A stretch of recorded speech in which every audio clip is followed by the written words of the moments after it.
Alam mo ba na isang candle lang pwede magbigay ng solid na signal kung babaligtad ang market?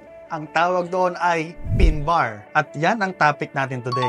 What is a pin bar? Pin bar ay isang candlestick pattern na may mahabang buntot o wick at maliit na katawan o body. Ibig sabihin nito, tinangkang itulak ang presyo pero tinanggihan ng market. It shows strong rejection or equivalent to possible reversal. Types of pin bar. Number 1, bullish pin bar. Kapag mahaba ang wick sa ibaba at maliit ang body sa taas. Ibig sabihin, tinanggihan ng market ang pagbaba. Potential price going up, so buy signal.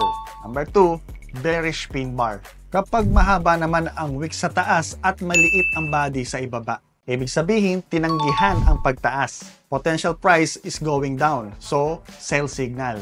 How to use it in trading? Look for pin bars at key levels. Una, support and resistance. Pangalawa, supply and demand zones. At pangatlo, trend reversal points. Mas mataas ang success rate kapag may confluence. Di lang basta pin bar, kundi nasa tamang lugar siya. Ngayon, alam mo na kung paano gamitin ang pin bar. Pero alam mo bang may dalawang candle pattern na mas malakas pa minsan sa signal? Yan ang pag-uusapan natin sa next episode, ang engulfing candles. Bullish at bearish. Paano basahin at gamitin? Click the link sa description para mapanood ang susunod na video. Gusto mo ma-practice ang pin bar at iba pang patterns kasama ang mga coaches? Sumali sa aming free 3-day Forex Trading Bootcamp.